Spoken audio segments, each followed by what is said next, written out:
You are now tuned into Flipping the Birds, a Philly Sports Network podcast. What's going on, Eagles fans? Welcome one, welcome all to another episode of Flipping the Birds.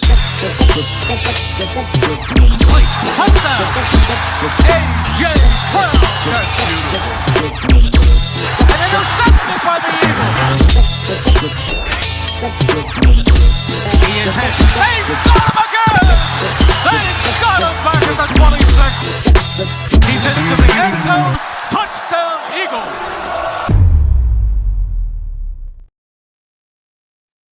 Welcome one, welcome all. As our good friend Brian Cameron once said, I'm Zach Chavalella here with my guy Eric Reese. Of course, we are here to flip some birds with you, talking about some victory formation Philadelphia Eagles after this past Sunday. Brian will be hopping on in just a moment, but until then, the inmates are running the asylum. Be sure to like, be sure to subscribe, share. Let us know how you feel after that Birds victory this past Sunday. But Eric, let's kick it off to you. Just that immediate feeling, you go into LA, it's a game on the road. The Rams not having the greatest season, but since they've gotten their receivers back, the offense has been electric. The defense, which is young, has been growing a bit, seemed pretty challenging, seemed like a trap game. How do you feel watching Philadelphia go into that stadium and kind of just take care of business? I was very happy to see the defense still sort of keep its composure. I know in the very first drive for the Rams, they kind of worked their way downfield almost pretty easily. But if you're going to look at the entirety of that game and the way that points were put on the scoreboard for the Rams, there was a lot of tic-tac calls, and I'm sure we'll talk about those, where I felt like the pass interferences really weren't there, and the Rams were kind of giving the ball in a very good position, you pretty much made to score. But I was happy to see, Philadelphia against a better opponent, against a defensive line that's not a bad defensive line whatsoever. They were able to move the ball. They were able to move the ball downfield throughout the entire game. Jake Elliott, got back on his horse a little bit there, as far as keeping consistent. It looked like a Philadelphia Eagles game that they needed to have to kind of remind themselves this is what we can be. Not necessarily at their best, at their most healthiest either, but this is what we can be, against a pretty solid opponent. I know that the Rams record won't sit there and scream, hey, they're fantastic and they're like a threat to the NFC.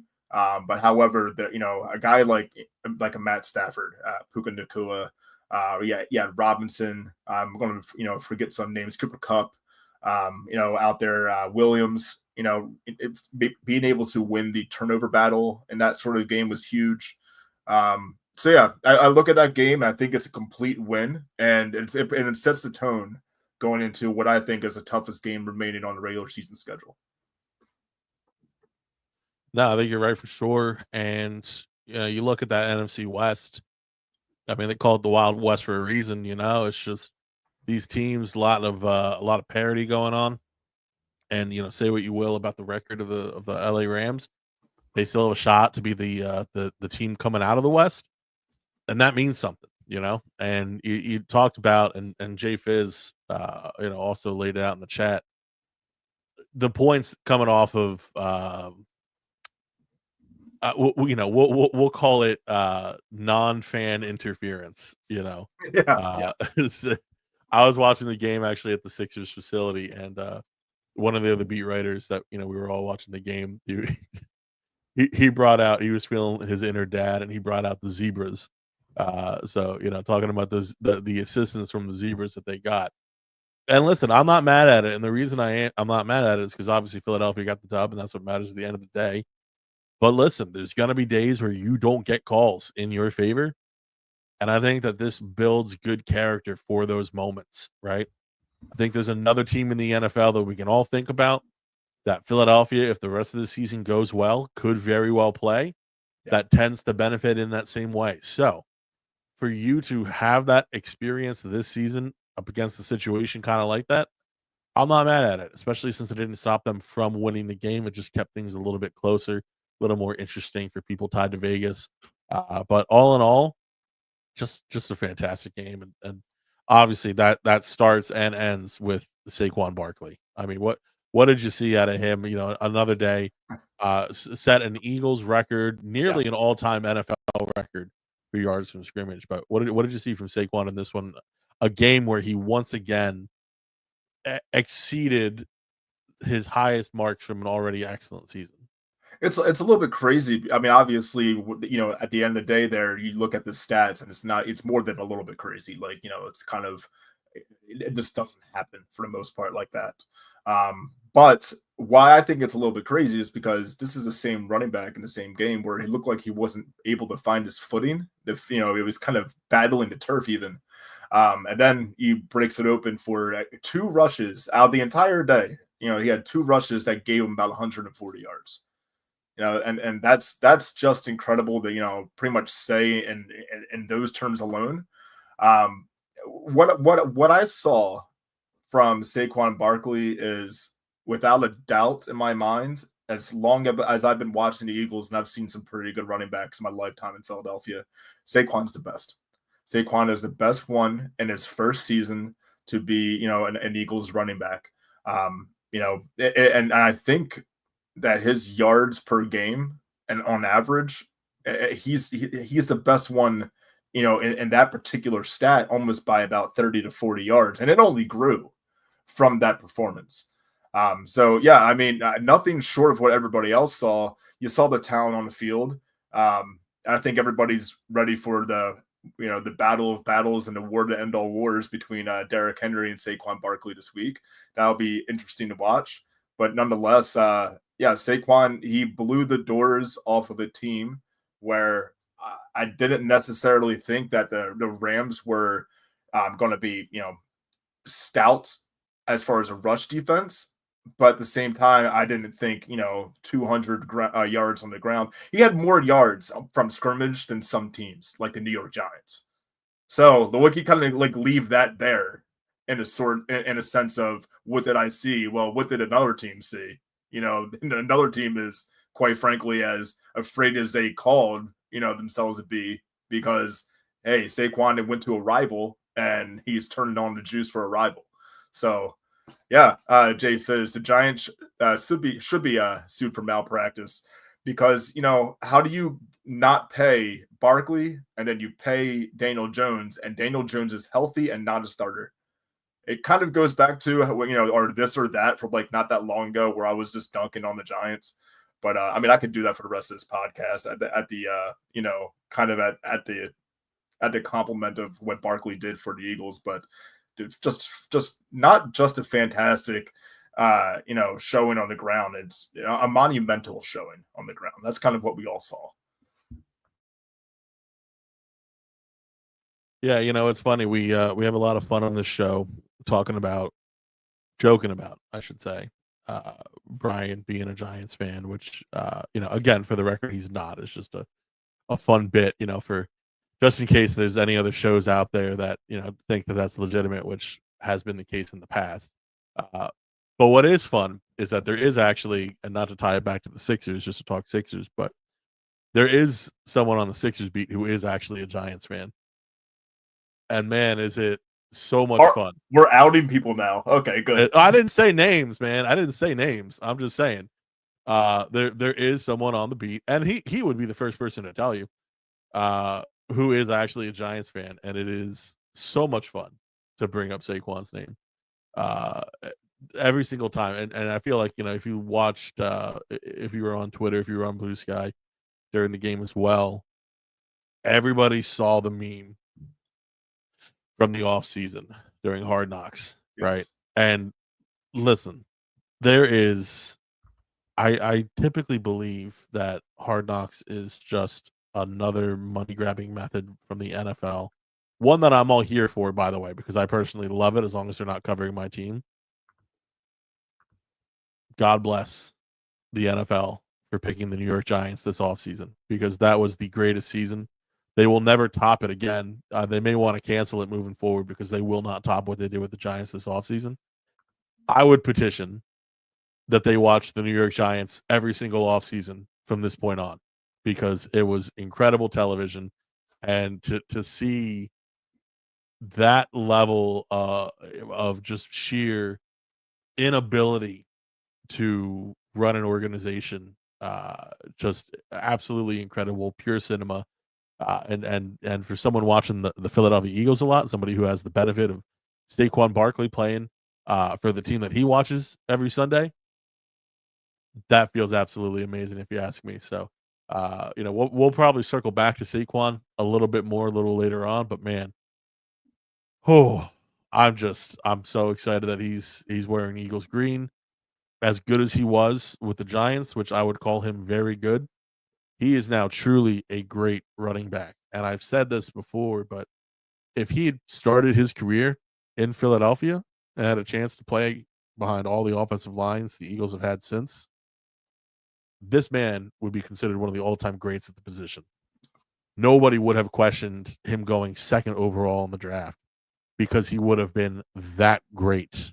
We're talking about somebody who would have exceeded guys like Adrian Peterson, I fully believe, like guys who, would be talked about instantly, above the greatest running backs in Eagles history, which there's a lot of really good running backs in Eagles history. Like that's not a slight to the guys the organization have seen. Like there's many amazing talented running backs the Eagles have seen in their history, but Saquon, had he played in Philadelphia since the start, I fully believe he'd be considered in the top 5 greatest running backs of all time. And I don't think that's ridiculous to suggest, considering the leap we have seen him make at this age, just going from the Giants offensive line to the Eagles.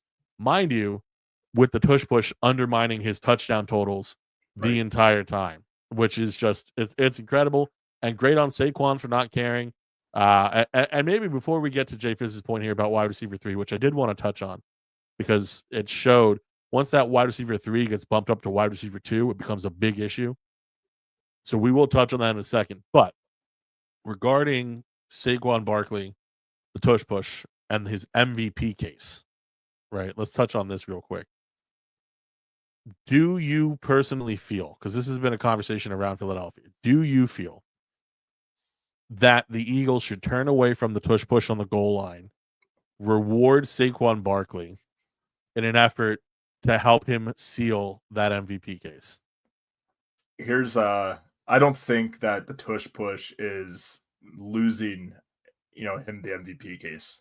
And so to that, I'm indifferent really about the tush push. You can run it if it works, great. If you put sorry, if you not Gainwell, I will make a point about Gainwell in a second. If you put Barkley in, and and that's your from like 2 or 3 yards out, maybe 4, and he gets in, fantastic. Gainwell, the same thing, great. I just want touchdowns to happen at a higher rate than finishing field goals, especially in the first quarter. So you need to get ahead of these better teams as the season goes on. If it's a tush push that does it, 6 points on the board. It doesn't really matter to me, and I thought it was fantastic. Forget which game it was. I think it was actually against the Giants, as a matter of fact.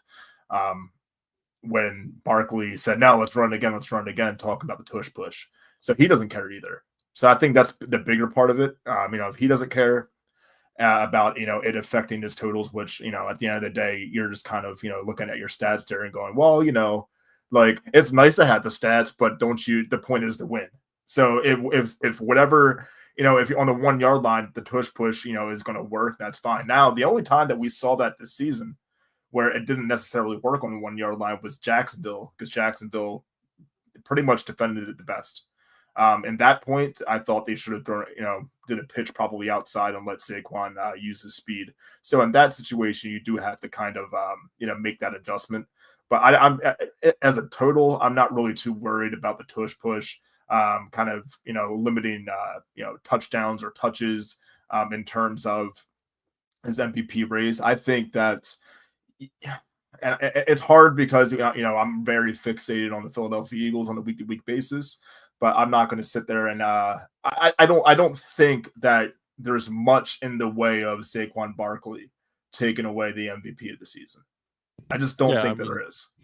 I would say the biggest thing is surely the preference of position that voters tend to have, which is such BS. Spot. Yeah, I mean, there's some validity to it in the sense that, listen, the quarterback spot is the most important spot on the field. But when you have a guy who is doing the things that Saquon Barkley is, and there's nobody this season at the quarterback position. There's some guys having some really good seasons.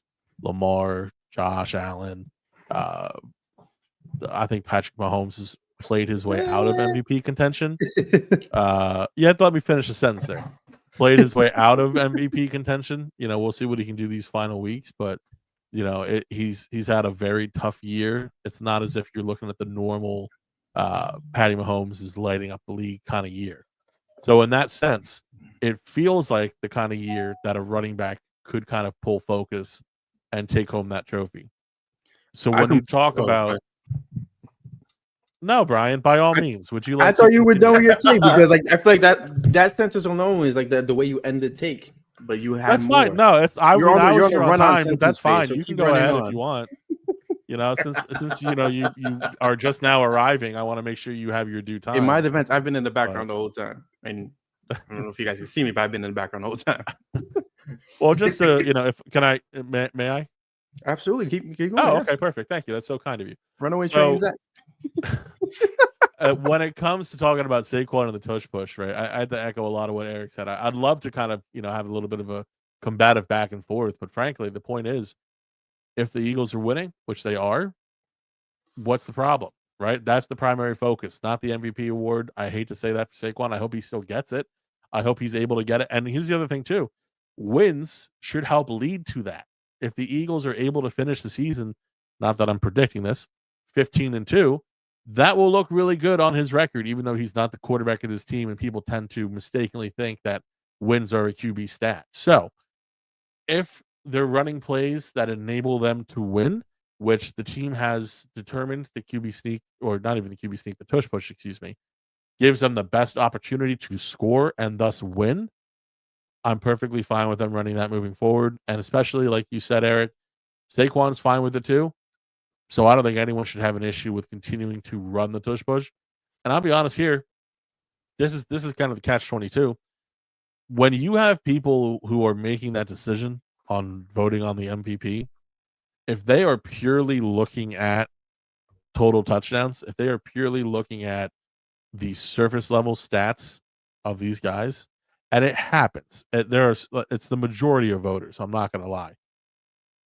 These people should not be voting for this award.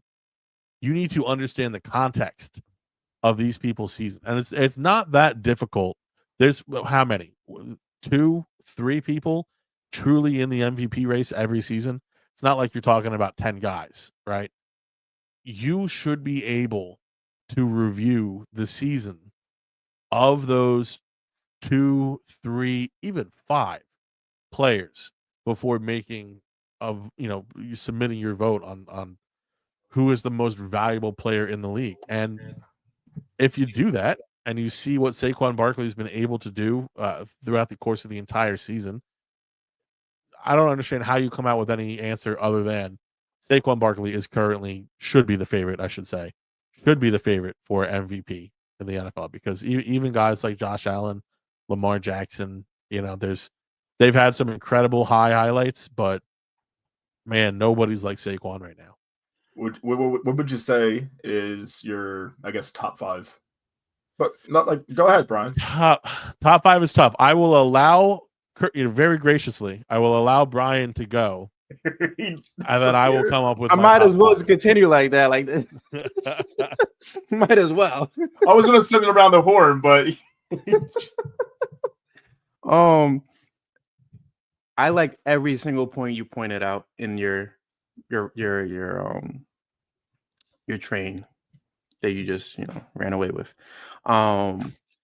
You to me, like, and I'm not even BSing, because like, let's correlate it to baseball. The MVP voting, you had a DH player win the MVP over a player that was actually playing the position defensively and was obviously getting the numbers offensively. And it feels like with Saquon, if you remove Saquon, you know what this team is. Like, Saquon has carried this team through wins. He's obviously the most valuable player of this team. Without Saquon, this Eagles team is nowhere where they need to be. But Saquon doesn't benefit greatly from a move that AJ Brown can do, or a move that Devontae Smith can do, or Dallas Goedert can do. He benefits from their blocks and from the presence, yes. But Lamar, like a QB benefits, like Lamar Jackson benefits from a big Derrick Henry touchdown. Derrick Henry gets tackled at the 1 yard line. Lamar throws it in.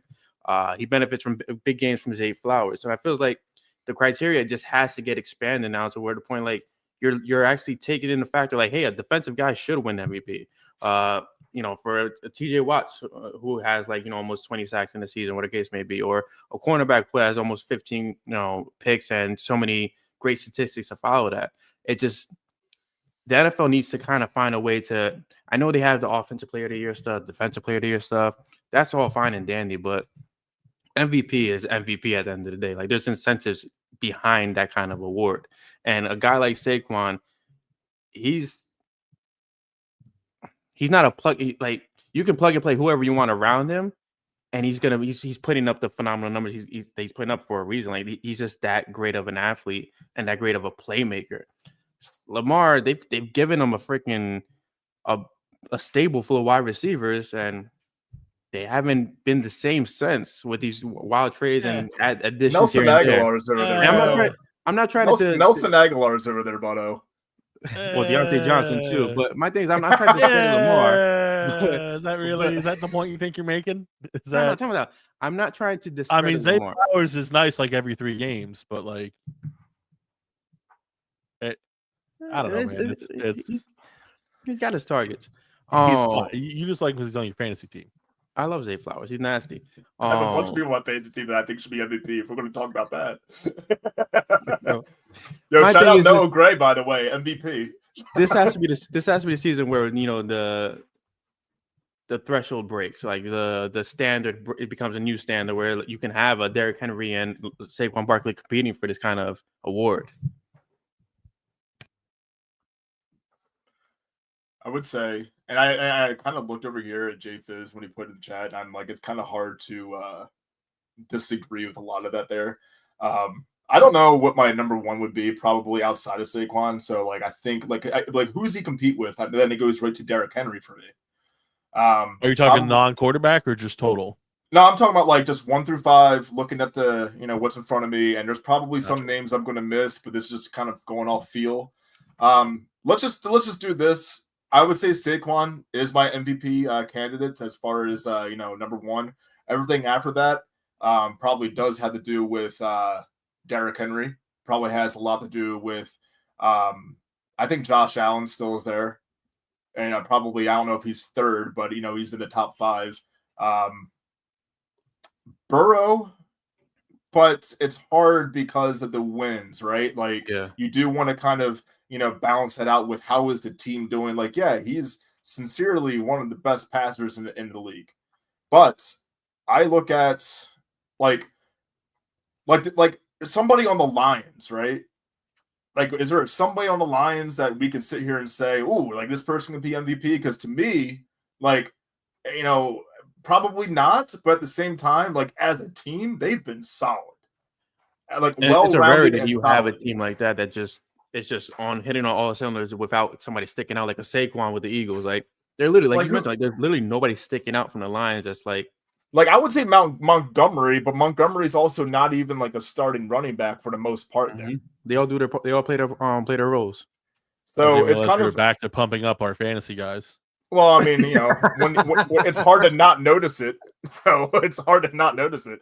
But he wouldn't be in my top 5. There would be nobody on the Lions in my top 5, but you can see a team like that. The point is who's winning, and it's hard. And you kind of sit there and go, well, would any of those guys be in your top 5 for, for an MVP? And like, probably not. So yeah, it probably does have to do with Lamar in a 4. And it probably does have to do with, I mean, I don't really agree with it, but you go back to the people who vote. They're conditioned at this point to say, well, there should be a QB award, like a Cy Young award for pitchers. How can you put 5 candidates without putting Mahomes in there? Like that's what you're getting, because there are going to be people who are going to sit there and just be like Tom Brady can go like 6 and 10, right?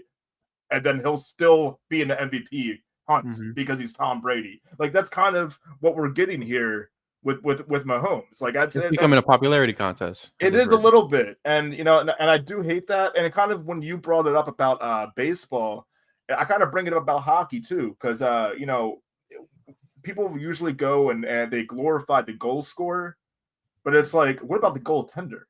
Because I think the person who wins the Vezina Award should be top 5 for MVP, because that means that person stopped the most shots and gave you the best opportunity to compete for the Stanley Cup. So it's like, I think there should be more defensive members in the MVP running, but unfortunately the offensive stats are so popular and pretty. It's really what it Well, I comes think down that's to. kind of the reason for, and not saying it's the perfect solution, but offensive defensive player of the year, right? The kind of cop out that it's been is that well, MVP, that's the quarterback. Offensive player of the year, maybe that's where we can let a running back, maybe that's where we can let a receiver get their award. It's like And saying, then, hey, you're the second best, bro. yeah, I mean, that's the thing. It really does kind of lessen, because if you look around the league, like, I don't think there's a single quarterback deserving of MVP consideration outside of Lamar Jackson, and that includes Josh Allen. I think Josh Allen has been very good. I think that he's leading the Bills to a quality record. But even still, looking at his stats, like, and it's not the end all be all, because like I said, you have to look at the situation around it. But short of beating Patrick Mahomes, which the Chiefs, record, I think a lot of people would agree was kind of fugazi, considering how they're they've beaten the the teams last they've year version beaten. of the Eagles. This year for last year. I woke up early enough to see them hardly beat, or not waking up early enough. But anyway, like, I usually don't watch the 1:00 games if the Eagles aren't on. So I guess that means waking up early enough in my world. But dude, they hardly beat the Panthers. Like, I guess that's my point here. Yeah. But real quick though, so with the lack of defensive players being represented in the MVP hunt, if you're a defensive player of the year, shouldn't you just be kind of automatically put into the MVP hunt, because you are still the elite single player of all defenses across the league? I would say I not 100% agree with necessarily, that. and the biggest reason I would say is because I think there's a lot more parity this season specifically defensively. I mean, how do you measure that? Do you measure that by tackles, by sacks, by interceptions, like I think general turnovers impact? Like, mostly. what is the way that you effectively qualify that, right? And so if you look at, I well, feel like who's the forced the best way to most qualify fumbles is this year? who's your MVP? Who's your most valuable player on these damn teams? What does That's it it. mean? You Like, don't gotta that's get PFF with it. Just who's your most valuable Well, player? I think you sort of do. I think as far as turnovers and sack counts, and honestly, one of the biggest things you don't realize until you have it or you don't, is how often like tackle attempts and tackles. Like, I want to know that yeah, percentage. completed Like, tackles. Yeah. right? Like, so I think I like, think I don't know. Well, we'll but I like, open don't. up look, for the like voters at that point. TJ Watt is among the leaders in forced fumbles. This is a 3-way tie with 4 forced fumbles, right? He's Okay. also playing on the same line that Nick Herbig is on, who Nick Herbig has contributed massively to the effort of the Steelers defense this season, right? So does that take away from TJ Watt? Do you more so give an advantage to a guy like, Jesse Bates, who's really more of a standout in the Atlanta Falcons defense? What Shouldn't that exactly same rule apply to is quarterbacks? I think that it should. So that's where I'm truly you asking. I'm not being like no. I Yeah. agree. I think that it should, and that's where I think where what a guy like Josh Allen, what he has done, I think is far more impressive than what Jalen Hurts has done this season, for instance. And I love what Jalen Hurts has turned into as the years gone on. I Yes. think he's been exactly what the Marshawn Lynch, get out of here. He's trolling me with Sixers draft picks. It's the lottery saying they're going to fall out. No, but when you're talking about the season that Josh Allen's had, similar record, right? Statistically, they're not completely different because Josh Allen actually hasn't thrown as many touchdowns as you would expect, considering the national attention that he's got. Right, Mhm. but the thing is, if you look at what he's working with, it's significantly less Yes. than what Jalen Hurts is working with, both in terms of the offensive line and also the skill position players outside of it, right? So I think that explains why Josh Allen should be far ahead of Jalen Hurts in the MVP conversation. However, at the same time, if you look at just the pure performance of Josh Allen versus Lamar Jackson, and I think Lamar definitely has better weapons. I don't think it's a massive upgrade like it is, from Buffalo to Philadelphia. That's what puts Lamar in a stratosphere of his own in terms of quarterbacks for the MVP. But then it's kind of apples to oranges. How do you compare that to the running back? That's the difficulty there that you find. And the way that I see it, it's just when you look at a guy and you see not only how he impacts the team, but consider how he impacts the team compared to the agreed upon value of his position, right? Saquon Barkley is the reason the Eagles are where they are. Yes. I don't think anyone can disagree with that, right? So you're I telling don't me know. Kenneth Gainwell's that doing Yeah, his part, no.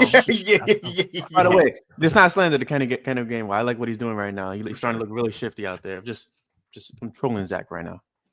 But so you look at the teams around the league. The Eagles are 9-2, right? They're tied for the second best record in all of football. So I guess it would be third because the Lions and the Chiefs are tied for first. Yeah, I was going to And say. then it's the Bills and the Eagles who are tied for the second best record, right?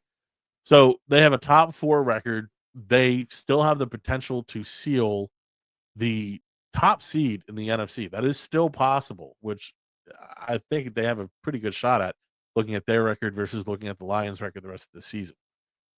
And you're telling me that a running back is the reason that they are where they are? That's got to be one damn good running back this season. I mean, especially in a league where everybody sits there and always said for the past, however many years, it's a passing league, then you get a running back and it's like, well, I don't know. Derrick Henry, Saquon Barkley seem to kind of be leading the pack here in terms of what's valuable. What if he got Jay Fizz trying to slander Saquon, talking about the drop in week 2? Oh God, okay, whatever. Question. Look, it happens, right? I mean, everybody, I'm sure Derrick Henry's fumbled the ball as well. What if Saquon breaks the rushing record? And the Eagles they finish with the best record. He should be the MVP. I think that's lights out. This is not a hard sell for me personally. Yeah. Not that that's what you're trying to do, but this is not a hard sell for me, man. This is pretty clear that Saquon should be. I think it's a 2-man discussion for MVP. It's Saquon and it's Lamar, and I give the edge to Saquon right now. And just thinking about how the rest of the season can progress, I feel pretty confident. And the only thing is, you have to take care of business against 2 teams. Mm-hmm. And I'm talking to Saquon specifically, talking about Saquon. Oh, they're talking to me, sorry. Try my patience, man. Try my patience. If he continues what he's doing against Pittsburgh, which is going to be, I think, the biggest toughest task, and if he does this against Dallas, which Dallas's defense is rebounding a little bit. They're still not a good team. Don't get me wrong. But bringing Micah Parsons back definitely meant something to them. If he can continue to pull off 100-plus yard games, 1+ touchdown in each of these games, I think he can seal up that MVP spot. Is it Dallas's defense turning, kind of coming back, or is it the Sun? Because I feel like if we were talking about defensive player of the year, it could be the Sun in Dallas. Were they in Washington? They were in Washington. Well, also, it's the same Sun. It's the same Sun everywhere, I promise you. Just to put this tidbit out there, the last time a non-QB won the MVP award was in 2012 when Adrian Peterson broke the rushing record for most rushing yards in the season. And he finished that season with, I think, 217 receiving yards, which Saquon, I feel like, is possibly either touching that or above that at this point. So if Saquon ideally breaks, if Saquon breaks the record and Eagles have a good record, regardless, it just feels like if you gave it an AP at that time, why not? What?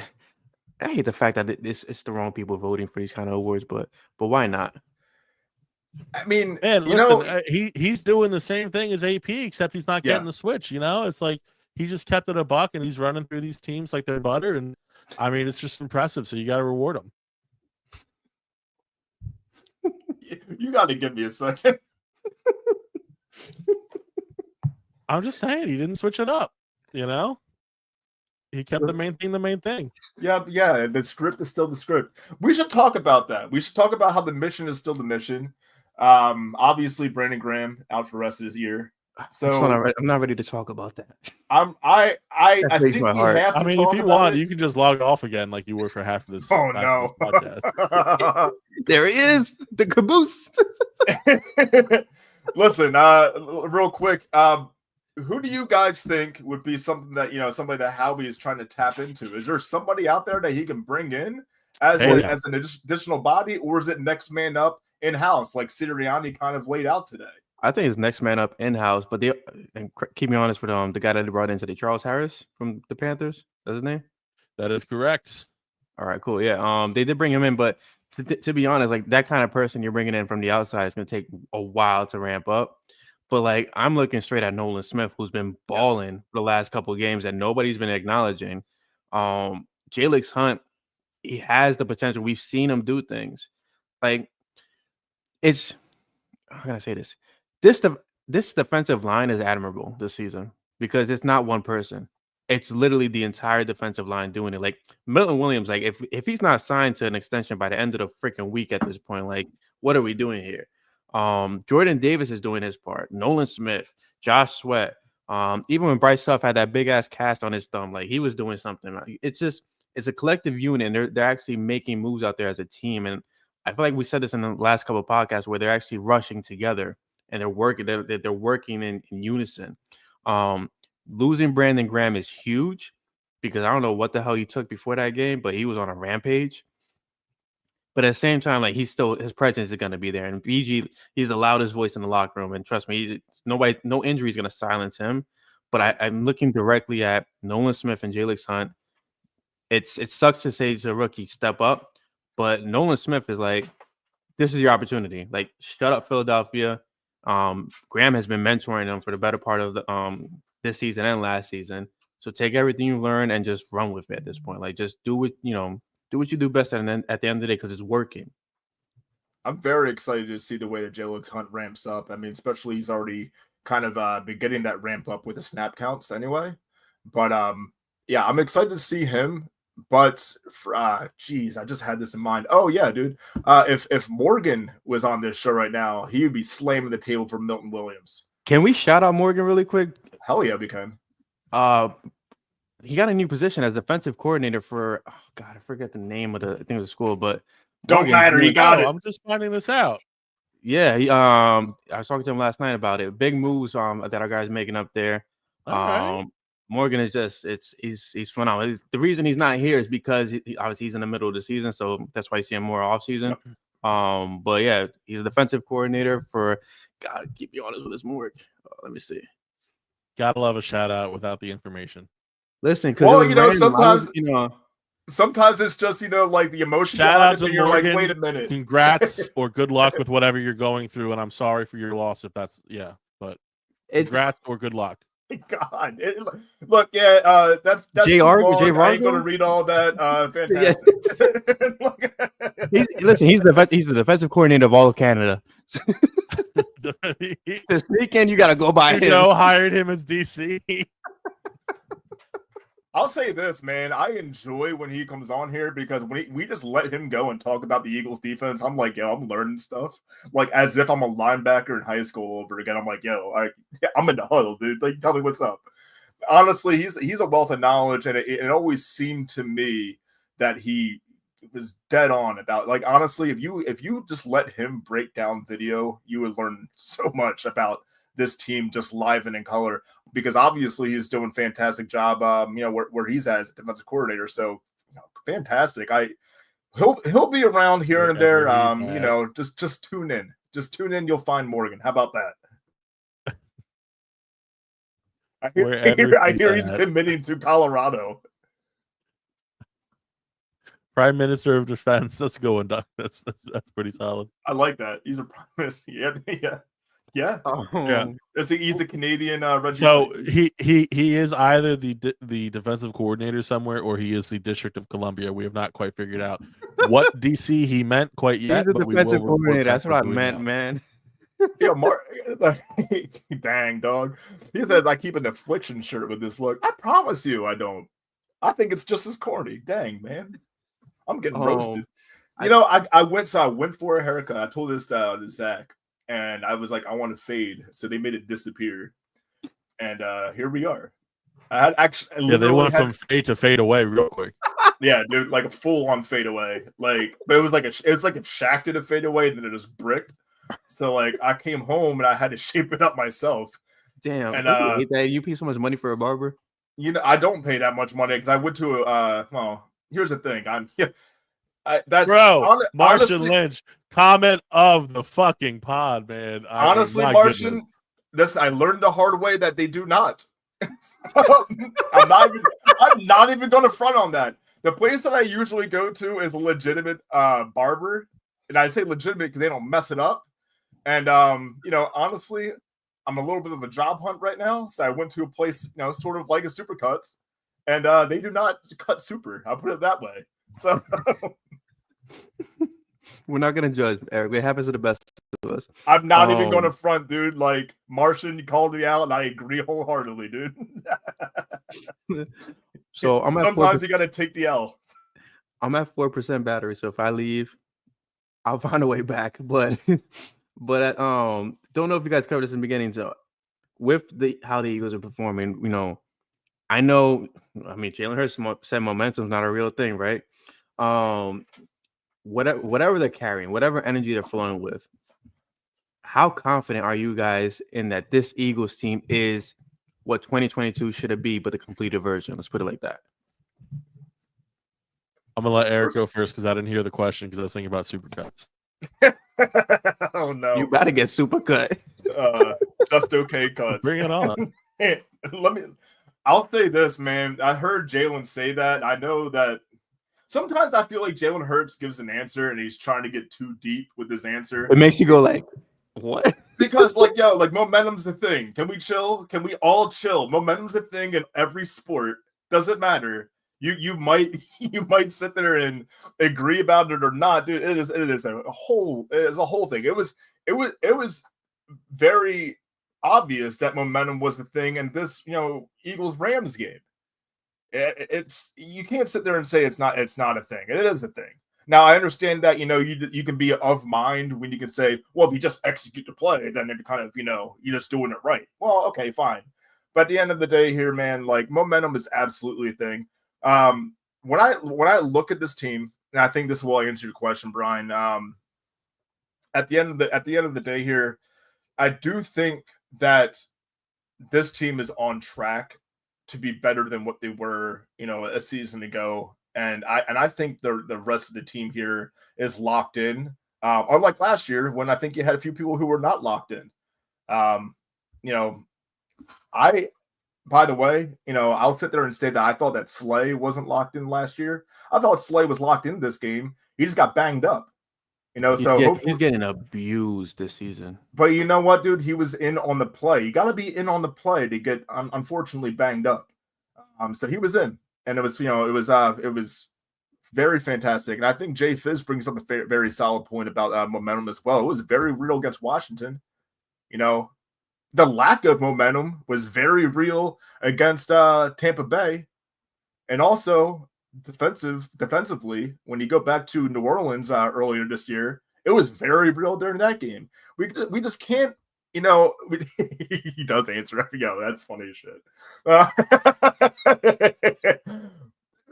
Jalen, I think it's not a beer. Sorry, I think sometimes he does get a little bit too in depth about trying to sound a little bit more than what it is. Dude, momentum is absolutely a thing, and in football, a football field is not a field.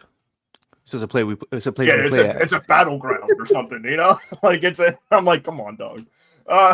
We do know it's a field. All right. Why is Duck going in on Zach? First, the funniest part about that is it looks like a beer, and like I just put mine in a mug. It's definitely whiskey and coffee. Zach, you're on mute, bud. You're not doing yourself a favor. Yeah, he's It's not. talking. All right, hold on. It's not a beer. All right. So this is what's known as the Finnish long drink. This is Miles Teller's gin cocktail that he just brought to Pennsylvania. The nice people from Finnish long drink sent me way too big of a care package of their stuff, which Give me is my address to send the rest. I was about to say, I was listen, like, I'm man, gonna try. you're not getting one drop because the thing is, I've had companies like this send me samples before. This is the first one where I'm not sharing.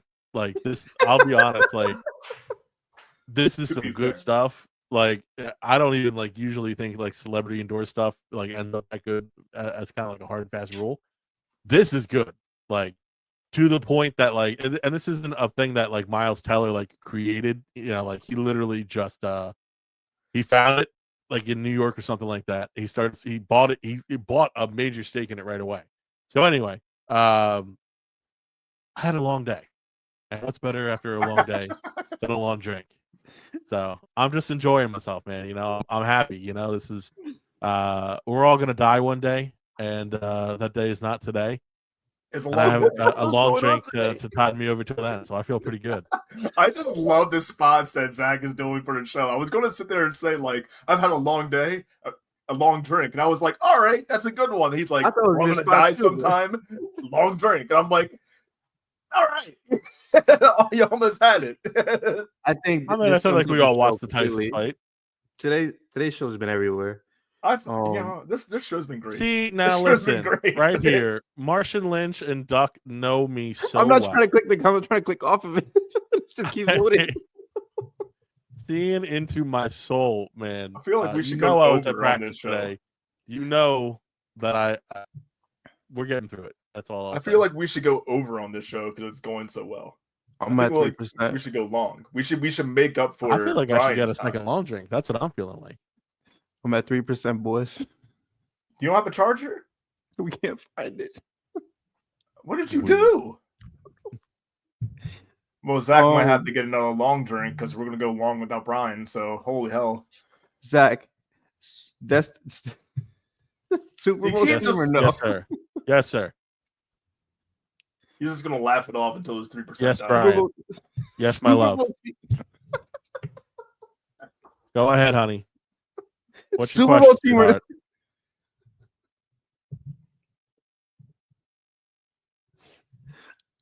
I'm done. Super Bowl team or no? Right? Is that what you were trying to say? Oh, yeah. No, listen. Like the only team that's standing in the Eagles' way is Detroit. I think home field advantage is going to go a long way. If I'm keeping it a bug, I'm feeling like Philadelphia can't be stopped unless they stop themselves. You know, that's really the only way I see this going sour for them, and that is still a very real possibility. But I'll be honest, I kind of like the matchup between Philly and Detroit. You know, you have a lot of similarities in terms of just a powerful running attack, quarterbacks who, aside from that one game from Jared Goff, listen, they don't make too many mistakes, you know, at least not when the team's been succeeding this season. You know, Jalen's really kind of reeled in his own game to not force the ball into spots. You know, he's been cured of that fumbleitis as well. So you look at a guy like Jared Goff, who, again, outside of the game against the Texans, he's kept the ball pretty clean, pretty neat as well. So you look at this receiving core too, this receiving matchup. You have a guy like A.J. Brown, you got Amon-Ra St. Brown. You know, it's not just doing a name comparison here. Like they have, I would say, top tier wealth of star talent, just like the Eagles do. And then defensively, listen, man, I think that's a major win in Philadelphia's favor. I think the Lions have a fine. Lions got Terry and Arnold, right? They do have Terry and Arnold. That was something that I had. I talked about. There's a Sixers beat reporter who's a Giants fan. There's a Sixers beat reporter who's a Lions fan, who's a Detroit fan, and so it comes up quite a bit. Bye, Brian. I guess he didn't like my Sixers story, but he did not like it. So it comes up quite a bit. And listen, man, I'll be honest. I'm so happy they went for Keon Mitchell over Terry and Arnold, and I liked Arnold coming out of the draft. Yeah, I think he was. I think I had him as my number 3 corner. I want to say it was probably Wiggins, Mitchell, and then Arnold. And listen, who they're going against Wiggins. I have to double check if he's healthy. I haven't watched Baltimore. They're going against Wiggins this week if healthy. Yes. But listen, against Detroit, against that defense, I feel like they're gonna have a lot of easier time, the Eagles offense, than Detroit's offense will against the Eagles defense. So I know last week I think we were along the lines of, we were kind of talking about, does Philadelphia beat Detroit? And I wasn't necessarily sure. I think I gave the edge, or maybe it wasn't that necessarily did they beat Detroit. Maybe it was necessarily like, who would you count on in that game as a head coach, Dan Campbell or Sirianni? And I think I sided with Dan Campbell in that conversation. Dare I switch it up a little bit? Mostly because I'm going to switch it up in the conversation of who wins that game, foreshadowing maybe what if they do go head to head in the postseason. I think Philadelphia is more inclined to win that game, and both teams don't have their best pass rusher. So, you kind of, it's evened out a little bit. But I think the rest of the Philadelphia Eagles defense and the composure of the Philadelphia Eagles offense is what is kind of the talking point when we talk about if the Philadelphia Eagles are a Super Bowl team, because obviously we all think that it plays through, kind of Detroit or Philadelphia at the end of the day, probably being the NFC Championship game. I do believe that Jared Goff is the quarterback that will be rattled before Jalen Hurts. I do believe that even though, St. Brown is a very good wide receiver, that I think there's more talent in terms of, kind of sprinkled out on offense in Philadelphia with AJ Brown.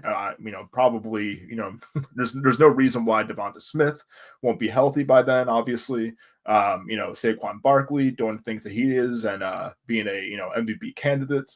It's kind of hard to look away from that, especially when, he'll be rushing against a defensive line that's not at its, peak best. I do look at kickers, right? And it's weird, but I know that Jake Elliott has been inconsistent, but I also do look at how the Lions are very used. And look, I haven't done the research on here, so maybe I'll be wrong in an aspect. But I look at the kickers and I say, the Lions, they're very used to kicking inside of a dome stadium indoors. The elements, if it's outside and they're playing in Philadelphia, I'm probably taking, Jake Elliott in that retrospect. There's enough that's kind of forcing my hand as I'm trying to be unbiased here to say that Philadelphia does get the win against a very, very game Lions team and represents the NFC in the Super Bowl. So to go back to kind of the whole point here about, is this team a Super Bowl contender? They're not a pretender. They're not just a team that's going to be have a postseason berth. There's a very real opportunity that that Philadelphia goes against probably either one of Kansas City, Buffalo, or Baltimore. I'm sorry, I'm watching Eric looking like he's straight up out of power. Talking, giving all these hand signs alongside his points. Meanwhile, we got Big Back Brian in the corner here, snacking on something when he's supposed to be looking for a charger. I've never seen an episode of Power, so I'll take the compliment, I guess. Listen, what I will say is I think that your point, and kind of going back to our conversation that we had previously, right? I feel like these coaches are so close, like not just in terms of personality and things like that, but even just kind of whether you're ranking these guys, grading these guys, whatever the case may be. I do really feel like you could kind of go with either answer and be objectively correct, right? So I think now you look at a situation where you're here in Philadelphia and just went through a major loss, Brandon Graham, right? And I think about, don't you dare make fun when I'm talking about BG. and I think about what Nick Nurse. Whoa, we're Yeah, not bringing oh him into yeah. this. Whoa. Time out, bro. I got 1% I'm gonna left. need- No, we're not doing this.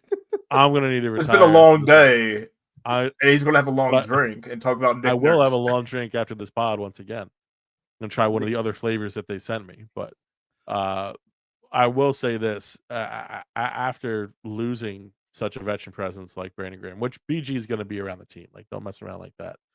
I'm not drunk, Martian. I'm vibing. So when you're talking about what he's able to do, I think he's able to help the team rebound in a way where, not that Dan Campbell doesn't have that in him, but I feel like Nick Sirianni especially does. He has that ability to not play on the team's emotions, but enlighten the, to light a fire under this team, utilizing those emotions in the most sincere way. I'm gonna fight Martian Lynch at this. So help me. I love you, Martian. I'm just playing. Bro, he called me a skinny Rick Ross. Big back. Well, He said little bag. I saw it. Oh, he said a little back. Little Bag Rick Ross is that's pretty nice. We might have to roll with that moving forward. That might be the new Brian's the Giants fan. So yeah, I rather that than the Giants fan BS. So we all agree that the Eagles are Super Bowl contenders and they should be not only in the conversation, but they should be in the big dance, which I would gladly love for it to happen, as I'll probably be welcoming my second born right before then. So that'll be pretty I have awesome. to make it about you. Listen, my firstborn, Eagles won a Super Bowl that year. Secondborn might happen. I'll tell And you the this: if it secondborn- doesn't, I guess you're gonna have a favorite child real quick. Listen, Oh, Zach, no. cut the shit, all right? Can we put the second born on the defensive line? So like that, now that right there is who replaces Brandon Graham, because maybe that'll work. I'm willing to try it out, all the good juju. You know what I mean? While the chat continues to well, they're terrible BS today. When did they just start beating us up? When did the chat just Well, I start don't know bullying what us happened. for? It's When endearing. did they make that their job? I had I a think- bad haircut. You're Blink 182 on SoundCloud, and he's Little Back Rick Ross. We're all doing I think it well. happened because Eric said that the son was helping the Cowboys Defensive player of the year. The in son. every state of the NFL in the world.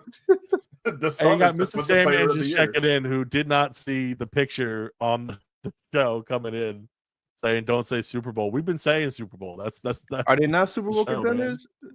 they're Super Bowl contenders. Listen, I'll say this right now: if they don't win the Super Bowl, no, I got nothing. But listen, I do really think that they are going to have a good chance to win the Super Bowl. I know that we're a little ahead of ourselves. I understand that, but listen, if you're not playing to win the game, why are you playing? And You this play is the to win the team that game.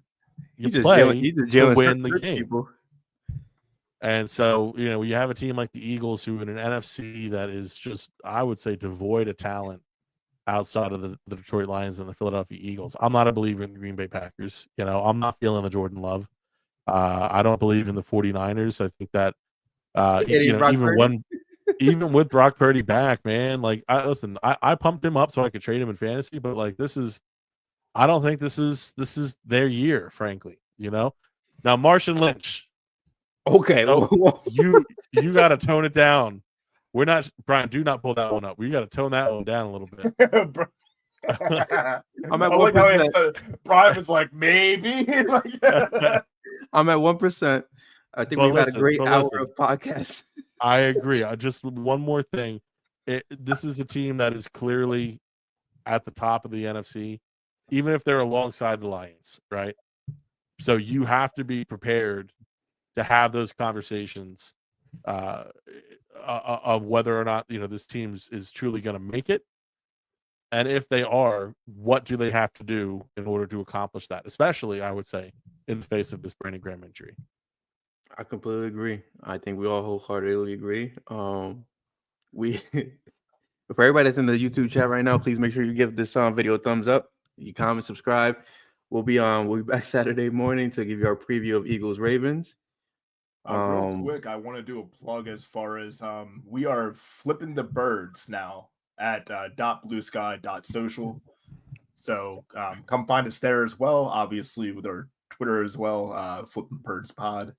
Yeah, that's pretty much everything I want to click. I just want to get in there real quick. I've just went ahead and got this going on as our social. So follow us And there. I Follow do us have everywhere. something to plug. The Finnish long drink of Miles Teller's premier gin cocktail. It's like a Fresca with alcohol. Quite lovely. The Never Finishing Podcast, brought to you by Flipping the Birds. Take us home, Eric. Go Birds! Yes, sir.